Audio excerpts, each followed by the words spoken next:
Assalamualaikum warahmatullahi wabarakatuh. Di kelompok 3, Dasar-dasar Ilmu Pendidikan Universitas Negeri Padang. Di video kali ini kami akan mempresentasikan mengenai tokoh pendidikan yang berpengaruh di Indonesia. Video ini dibuat untuk memenuhi salah satu tugas dari mata kuliah Dasar-dasar Ilmu Pendidikan dengan dosen pembina Ibu Fevi Sunarti, SPD MPD. Adapun anggota dari kelompok kami yaitu saya sendiri, Hengki Andika Pratama, dengan NIM 22086047. Yang kedua, Hatta Ramadan, dengan NIM 22086170. Yang ketiga, Dion, dengan NIM 22086186. Yang keempat, Barakatul Khairiyah, dengan NIM 22006058. Dan yang ketiga, Dea Ananda Putri, dengan NIM 22006060.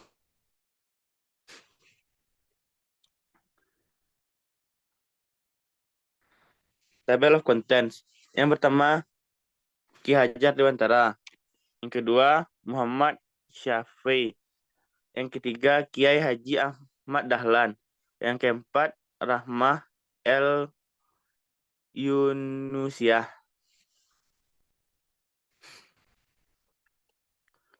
Untuk materi Ki Hajar Dewantara akan disampaikan oleh Kak Barakatul Khairiyah. Kak, silakan.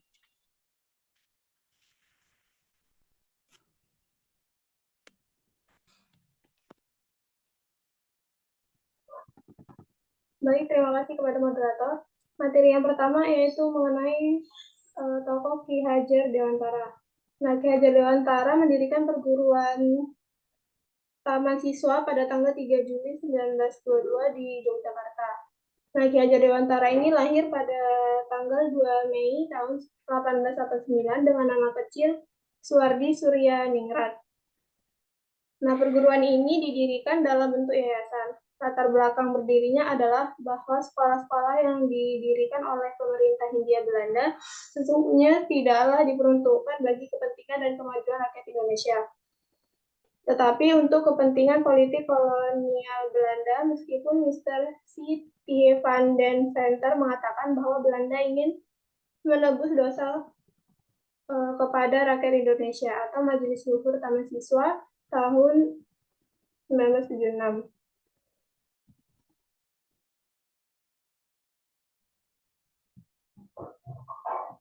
Nah, selanjutnya ada asas Taman Siswa tahun 1922.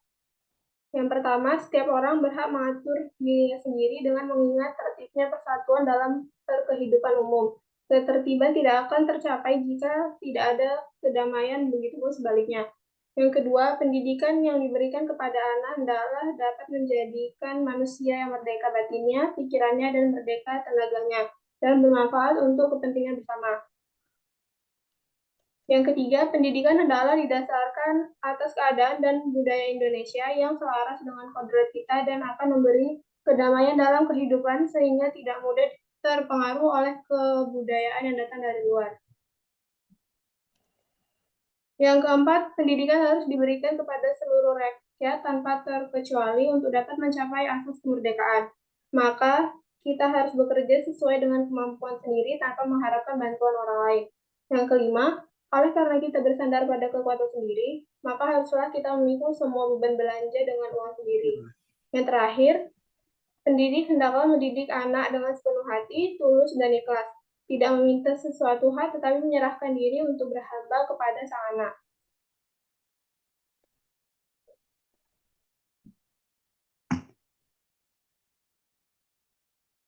Nah, selanjutnya ada dasar Taman Siswa tahun 1947.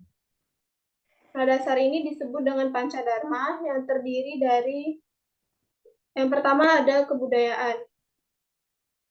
Maksudnya ikut mengupayakan terwujudnya suatu kebudayaan berlandaskan asas kemerdekaan yang disejalankan dengan kodrat alam dan kodrat ilahi dan yang dijiwai oleh perasaan cinta nusa dan bangsa serta cinta sesama manusia. Yang kedua, kemerdekaan. Kemerdekaan mengandung arti disiplin pada diri sendiri, oleh diri sendiri atas dasar nilai hidup yang tinggi, baik hidup sebagai individu maupun sebagai anggota masyarakat. Karena itu, kemerdekaan menjadi alat mengembangkan pribadi yang kuat dan sadar dalam suatu perimbangan dan keselarasan yang dengan masyarakat tertib, damai di tempat keanggotaannya. Yang ketiga, kodrat alam. Pada hakikatnya, manusia itu sebagai makhluk yang menyatu dengan kodrat alam, namun juga tidak terlepas dari kodrat ilahi.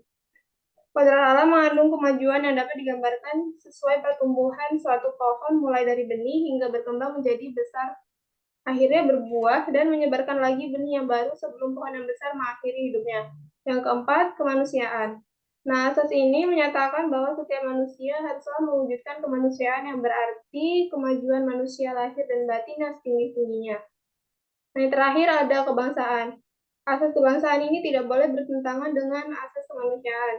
Seharusnya menjadi bentuk perbuatan kemanusiaan yang nyata. Oleh karena itu, haruslah merasa satu dengan bangsa lain, baik dalam suka maupun duka, menuju kebahagiaan lahir dan batin. Demikian materi yang dapat saya jelaskan. Selanjutnya akan dilanjutkan oleh Dea Ananda.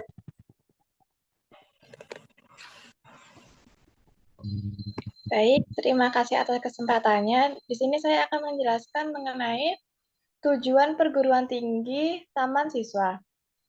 Jadi, tujuan pendidikan Taman Siswa adalah menciptakan manusia merdeka, lahir dan batin, yakni manusia yang mampu untuk senantiasa membudayakan dirinya dengan kebahagiaan dan kedamaian, kesejahteraan masyarakat secara adil dan merata atau masyarakat harmonis. Dengan kata lain, manusia merdeka lahir dan batin adalah manusia yang mampu senantiasa mewujudkan kemanusiaannya. Kemudian, semboyan Taman Siswa. Di sini semboyan Taman Siswa meliputi yang pertama, suci tata ngesti tunggal, artinya dengan kesucian batin dan teraturnya hidup lahiriah kita mengejar kesempurnaan. Yang kedua, bibit, bebet, bobot, artinya menganjurkan pemilihan yang seksama dalam menentukan calon anak, menantu, anak menyehatkan keturunan. Yang ketiga, ing ngarso sung tulodo, ing madya mangunkarso tuturi handayani. Yang keempat, lebih baik mati terhormat daripada hidup nista, artinya tingkah laku dan budi luhur harus ditumbuhkan. Yang kelima, rawe-rawe rantas malang-malang, artinya segala sesuatu yang merintangi akan hancur jika mempunyai kemampuan yang teguh. Dan yang terakhir, neng-ning nungnang, artinya ketenangan menimbulkan pikiran jernih yang menuju kepuasan batin dan membawa kesenangan. Kemudian, jenis-jenis pendidikan taman siswa. Yang pertama, taman indria atau taman kanak-kanak untuk umur sekitar 5 tahun.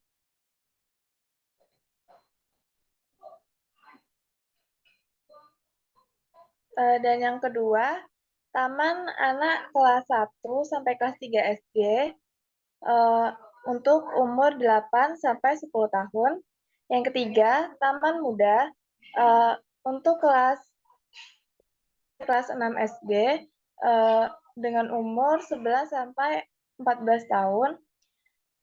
Yang keempat, taman dewasa atau taman atau SLTP untuk umur 15 sampai 18 tahun. Yang kelima, taman dewasa raya atau taman madya atau SLTA untuk umur 19 sampai 21 tahun. Dan yang terakhir, taman guru atau B1, B2, B3 dan taman guru indria.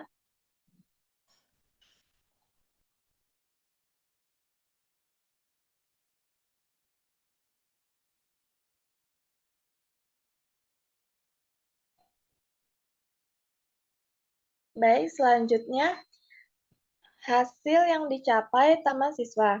Jadi, perguruan taman siswa sejak didirikan sampai sekarang telah mencapai berbagai hal di antaranya. Yang pertama, gagasan atau pemikiran tentang pendidikan nasional atau kebangsaan. Yang kedua, lembaga-lembaga pendidikan dari Taman Indria sampai sarjana wiyata. Dan yang terakhir, jumlah alumni perguruan tinggi yang telah menjadi tokoh nasional seperti Ki Hajar Dewantara, Ki, Ki Mangun Sarporo, dan Ki Suratman. Baiklah, itu saja penyampaian dari saya. Saya kembalikan kepada moderator. Terima kasih kepada Kakak Berkutul Korea dan Kakak Dea Nanda Putri. Untuk materi kedua yaitu Muhammad Syafi'i disampaikan oleh Dion. Kepada Dion, silakan. Terima kasih kepada moderator telah memberi saya kesempatan untuk menjelaskan materi. Jadi saya akan menjelaskan materi tentang Muhammad C. Syafi'i. Muhammad C. Syafi'i lahir pada tahun 1885 di Natan, Kalimantan Barat. Ayahnya bernama Mara Sultan, ibunya Khadijah. Sekolahnya tamat SD di Sekolah Rakyat pada tahun 1908. Lulus di Sekolah Raja Sekolah Guru pada tahun 1914. Meninggal pada tahun 1969 5 Maret. Ia aktif dalam pergerakan Budi Utomo serta membantu pergerakan wanita putri merdeka. Pada tanggal 31 Mei 1922, Muhammad Syafi'i berangkat ke negeri Belanda untuk menempuh pendidikan dan kembali pada tahun 1925.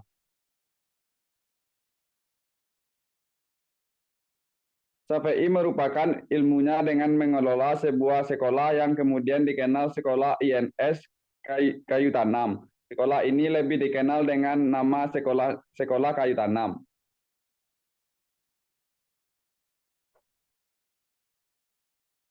Adapun tujuannya sekolah ini diantaranya yang pertama mendidik anak-anak agar mampu berpikir secara rasional. Kedua, mendidik anak agar mampu bekerja secara teratur dan sungguh-sungguh. Ketiga, mendidik anak-anak agar menjadi manusia yang berwatak baik dan menanamkan rasa persatuan. Terima kasih, saya kembalikan kepada moderator. Baiklah, terima kasih kepada Dion. Untuk materi 3, itu Kiai Haji Ahmad Dahlan yang akan disampaikan oleh saya sendiri.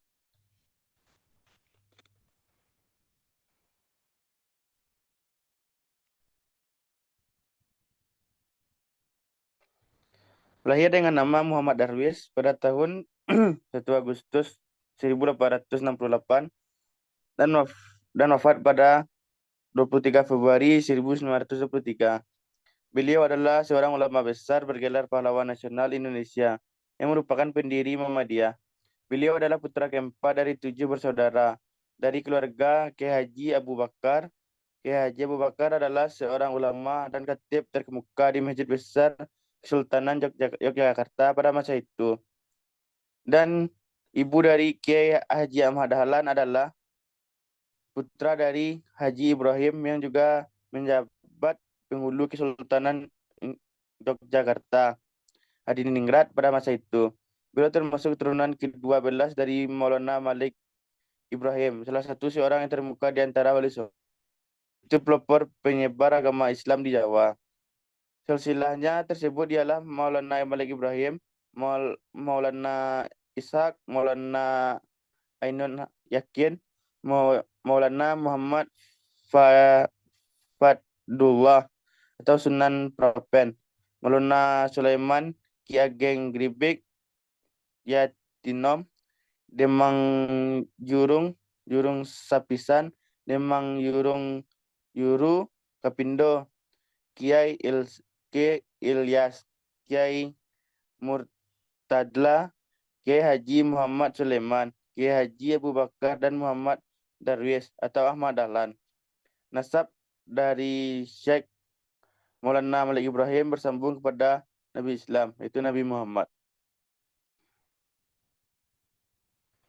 Sebagai seorang aktif dalam kegiatan bermasyarakat dan mempunyai cemerlang, Dahlan juga dengan mudah diterima dan dihormati di tengah kalangan masyarakat, sehingga dia juga dengan cepat mendapatkan tempat di organisasi Jamiyatul Khair, Budi Utomo, Syarikat Islam, dan Komite Pembela Kanjeng Muhammad.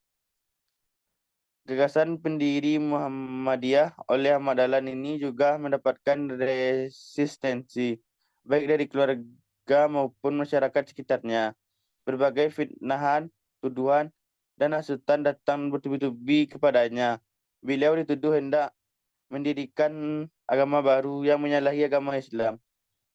Ada yang menuduhnya kiai palsu karena sudah meniru-niru bangsa Belanda yang Kristen, mengajar di sekolah Belanda, serta bergaul dengan tokoh-tokoh Budi Utomo yang kebanyakan dari golongan priayi, dan bermacam-macam tuduhan lain.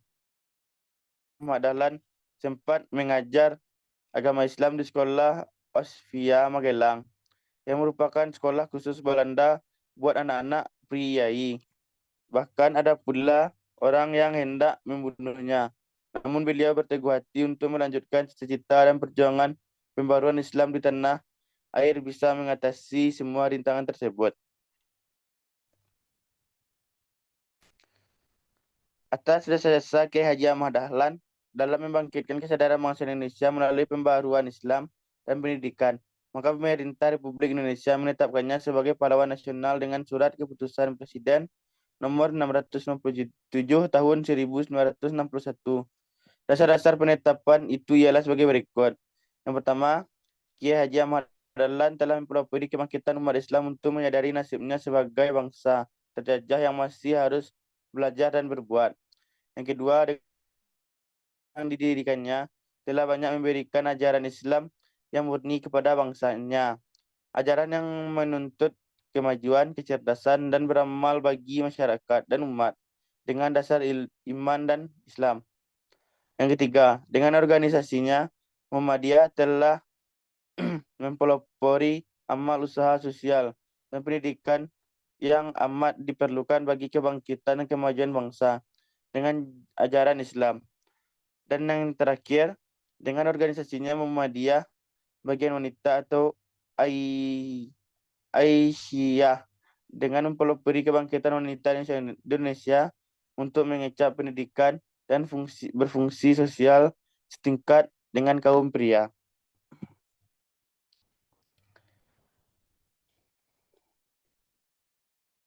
Baiklah, itu mungkin yang dapat saya sampaikan. Untuk materi El Yunisia yang akan disampaikan oleh Atta Ramadan. Pada Atta Ramadan dipersilakan.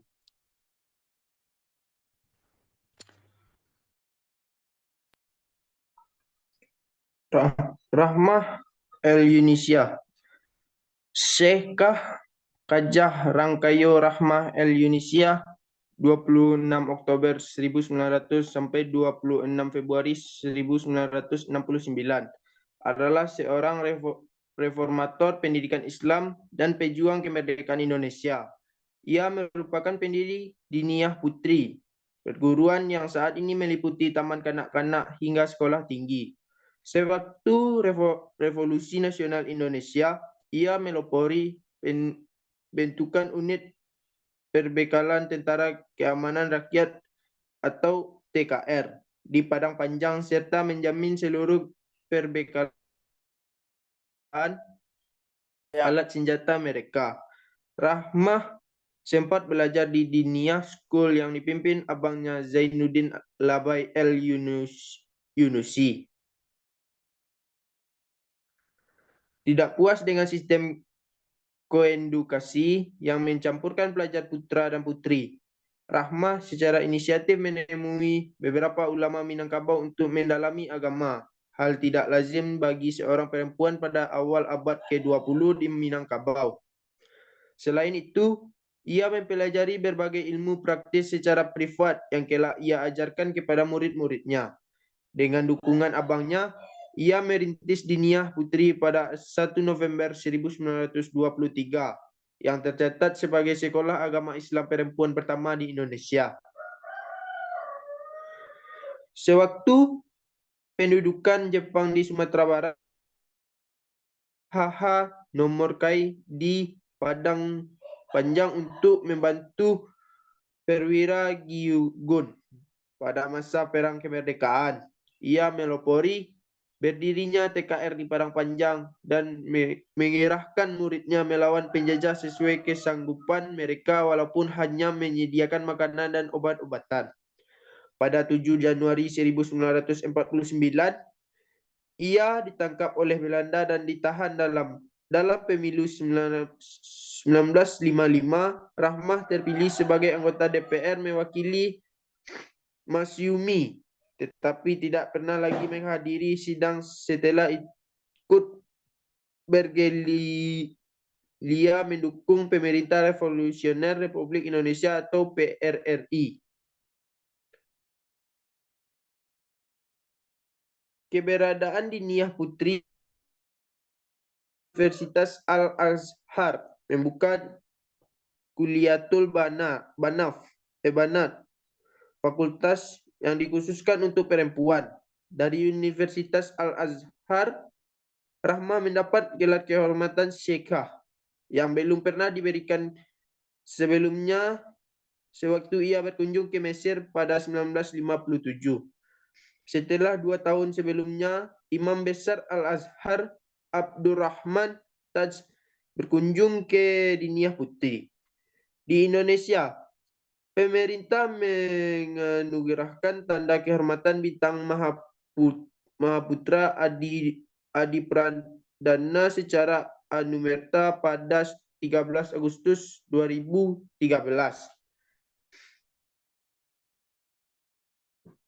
Saya kembalikan kepada moderator. Dan mungkin itu yang dapat kami sampaikan dari kelompok 3. Jika ada salah kata atau perbuatan, kami mohon maaf. Assalamualaikum warahmatullahi wabarakatuh.